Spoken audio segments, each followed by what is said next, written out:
Well, I just Gary want to know. Nolan's on the team, babe. He is the one that worked with Dr. Greer.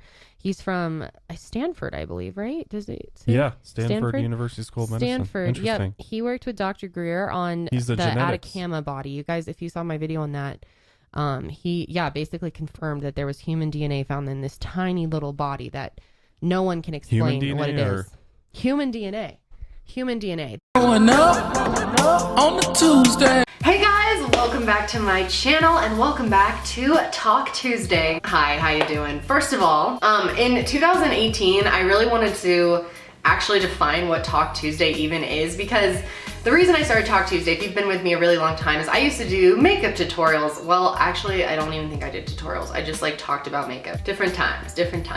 And I created Talk Tuesday because I wanted to talk on my channel about something other than makeup. And so Talk Tuesday was a way that I could talk about something other than makeup while I did my makeup. As my channel kind of changed, I kept it, but like, it just became another video. So it was like not any different from my Thursday video, but it was called Talk Tuesday. So I wanted to actually define it. On Talk Tuesday, you guys can expect content that is more boundary stretching, things that are more out there, things that are, you know, kind of open-ended at the end of the ending. Just something that would kind of make you think more critically about things, or a current event, a conspiracy, a phenomenon, something really out of the box that is just kind of open-ended. And then Thursdays will be more true crime, retelling of something, more of a documentary type thing, which Tuesday's more of a discussion. Does that make any sense? Second of all, my podcast just started this last Sunday. So January 7th, we launched the first episode of our podcast, which is what you saw at the beginning of this video, and you may see in the future as I will be including clips on Tuesdays. The podcast is going up every single Sunday night. We talk about aliens, conspiracies, futurism, science, space, technology, all types of topics. So be sure to check that out. There's a channel for that in the description box, as well as our Instagram page. And then we are also on listening services. We are not everywhere yet, but we will be pretty much everywhere soon. So if you want more information, there's just information in the description box. Now, third of all, I got a puppy. Now, I actually should have made this announcement a long time ago, because I actually got this puppy. If you're not following our vlogs or Snapchat or social media and stuff, you didn't probably know about her. But I've actually had her, I think about 3-4 weeks now. Her name is Sadie. She is the same type of dog as Bernie. They have an Instagram account if you want to see more pictures of the two of them. You guys might see Sadie chilling in the background. Do you want to sit somewhere? I wish she could. Maybe I'll just do the whole video like this. So guys, today here on Talk Tuesday, I'm going to be telling you about such an interesting phenomenon that is very rare and a lot of people do not know about. Okay, I've actually rearranged the camera so now you guys can just observe the cuteness while we talk about this. And maybe we should just start doing this with all my videos again, having the dog in the background. Would you guys like that? Give this video a thumbs up if you guys would like having one of my dogs in the background at least, because I see a lot of people commenting like, your videos are really scary, but your dog gives me emotional support. So today I'm going to be telling you a story about a man named Jason Padgett, and I actually found him from his TED Talk. And I will link the full TED Talk below, but I'll probably include like a few clips here and there because he explains this obviously better than I can, because this is a strange phenomenon that you cannot possibly understand unless you are actually the person who has this happening to them, because it is really, really complicated and fascinating. My mind was blown by this, so you guys are gonna be so into this.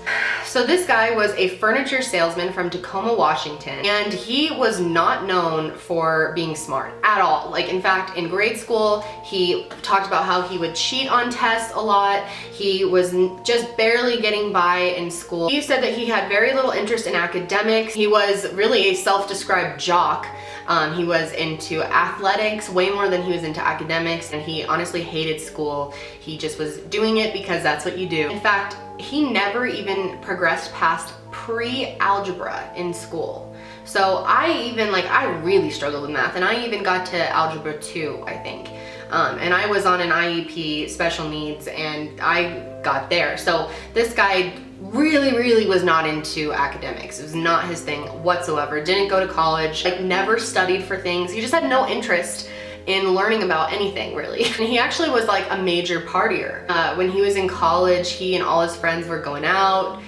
My life was pretty shallow and carefree for the first 32 years. I partied and I chased girls, and I would consistently use phrases like, math is stupid. How does that math stuff actually apply to anything in the real world? He actually, I think, was sober driving someone to a bar or something, a karaoke bar, and as he was walking out towards his car, these two men jumped him and they beat the living daylight out of this guy. And when he was being kicked and punched repeatedly, he actually only remembers getting first knocked out. They hit him in the back of the head. I didn't see anything at all.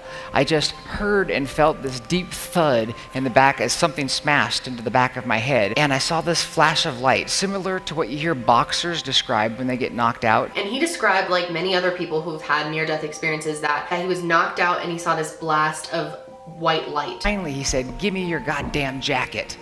And I threw my jacket off, rolled away, and they took it and took off. And when he got to the hospital, they figured out that he had a huge concussion, he had a bleeding kidney, and he developed post-traumatic stress disorder. But he wasn't in the hospital long. He got sent home with some pain medication. And it was really in his life after this whole event that things got a little rough for him. He had really bad social anxiety, just really severe, could barely be around people, and he had PTSD. But in these first couple months, he also started noticing, and actually he even started noticing on the drive home from the hospital, that things looked different to him. He described his vision as discrete picture frames with a line connecting them, but still at real speed. One of the articles I was reading about this guy, a professional explained it like he was seeing a bunch of still picture frames. Like as your brain works, we don't see this happening, but our brain is taking a bunch of stills and stringing them all together into one fluid motion. Like when I look across at the camera, I see all of these things and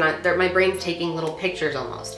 So this was happening for him, but without the fluidity of it, without the smoothness. After my injury, when something moved across my field of view, it looked choppy and discrete, like I was watching a video frame by individual frame. It also gave everything a slightly pixelated quality. It's like everything that is moving relative to a matrix or a grid structure, like pixels on a television screen. Now, it's pretty incredible. Can you imagine what it would be like to view the world in any way other than the way that you view it now? I mean, it's pretty hard to think about seeing everything differently and how much you'd have to adjust to that, even if it's slightly different. It made me see that to define motion around me, all I had to do was look at two different moments in time, two picture frames, and then I would compare the differences and what the changes were between them. And if I made the picture frames closer together, or the time intervals smaller, I would get a more fluid and continuous view of reality. So he actually was inspired to start drawing, and he started drawing these, oh my God, magnificent, beautiful drawings, perfect symmetry, and they were really beautiful designs. People could not believe how perfect they were, how straight, how he just got it exactly right. And I remember looking at my hand, and it was literally like looking at it for the first time. If you look at it here, it may look smooth from a distance, but when you zoom in closer, you see that it's really not smooth. It's made from all of these tiny, straight lines. And as it turns out, there is mathematics to describe this. It's called a polar integral, but at the time, all I knew was that the smoothness or the fluidity of motion was gone. And he actually was so smart all of a sudden. Remember, this guy was not smart before. He started seeing a pattern of triangles in circles. And as the circle would get bigger, there'd be more triangles and it would stretch. And this is actually how he ended up understanding the concept of pi. Now, it's okay if you feel confused. Me too. I was not good at math, so I barely understand how he was doing this, but it's pretty insane. And then he was somehow able to realize that triangles repeating over and over again in circles makes it so that there's no such thing as a perfect circle. Maybe he can explain this better than I did. But when I talked about pi, what I saw was something similar to the pixel analogy. I saw a shape that was forever getting smoother and smoother and smoother as you sliced it into smaller slices, and it would forever approach a circle but never reach it. He was drawing all of these complex designs, but he really had no idea what they meant or if they meant anything. One day he was actually just in a mall, and a physicist spotted him making these drawings and went up to him and was like, dude, you should pursue an education. So he decided to do that. He went to college and he was studying to be a number theorist. Now, what happened? How did this guy go from, you know, average, not into school and academics, not good at math, to mathematical genius without even understanding what he was drawing. And little did he know, and he found this out in college, he was actually drawing mathematical equations, and a lot of the things he could draw could be graphed or put into an equation. Honestly, I'm the wrong person to ask about how that would even work. What happened though? Like, somehow he was knocked hard enough that he unlocked a section of the brain that allowed him to do this. And to my surprise, this is not the first time that this has happened actually. This is something called Savant syndrome, and there's not that many documented cases. There's only about 15 to 25 cases of this actually studied. Now, these are always people with massive memory. It's actually very rare, but it normally occurs with people with mental disabilities, including autism. Sometimes there is like this, what they call an island of genius somewhere in their brain that some have activated and some have not. It's not just that, obviously. It can also come upon from other developmental disabilities and diseases, or brain injury, or spinal or brain injury can cause this as well. People also have all of a sudden understood different languages or ended up with an insane musical or artistic ability of some sort, became an artist literally overnight. So a lot of people think, awesome, I want this, I want an insane ability. Well, it also definitely comes with struggles.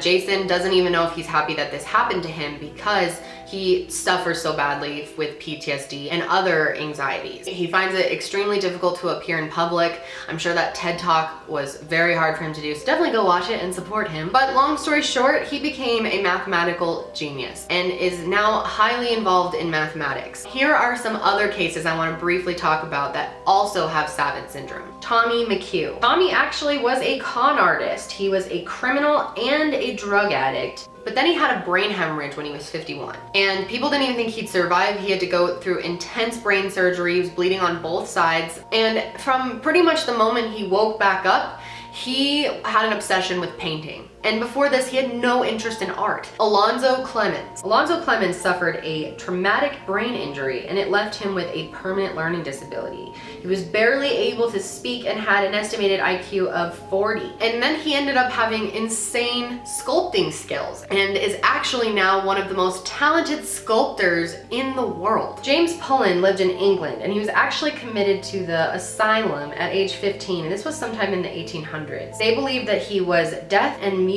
until the age of 7, but he was very talented when it came to wood carving, and oddly enough, he was really good at carving ships. It always makes me wonder, is it possible that this is like remembering a skill from a past life? I mean, just throwing it out there. It's just interesting how people find like such specific things and it's like they always knew how to do it. So this is pretty interesting stuff and how it comes about, but it's the same thing at the end of the day, whether it was an injury after you're born or whether you're born with Savant syndrome.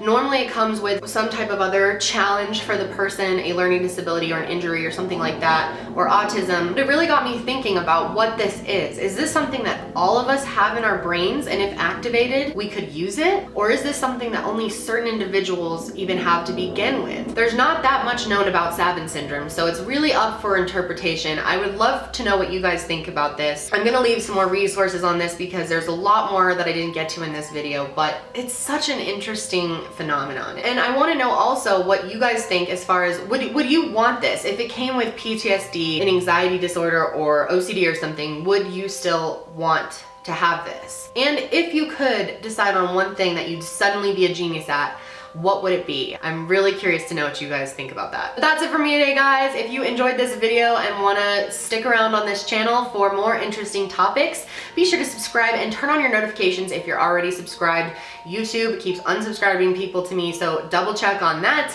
Be sure to give this video a thumbs up if you liked this Talk Tuesday. Can we all have a round of applause for Sadie?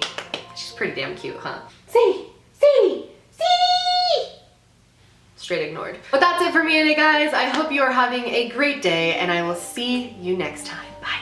Space and time are so intimately connected, so interwoven that they truly cannot be separated, which is why Einstein coined the phrase space-time. Everything in the universe displays wave-like behavior, even time itself. Even us, we're waves, and every sense that is evolved is dependent on waves. Sight, sound, taste, touch, smell, the sense of magnetism in animals, they're all dependent on waves. So when we think of things like alternate realities, parallel universes, or relativity, it's really hard for many of us to actually believe that this is something that's real. My shirt's blue, right? It's not blue and red and green, at the same time. But actually, my shirt is every color.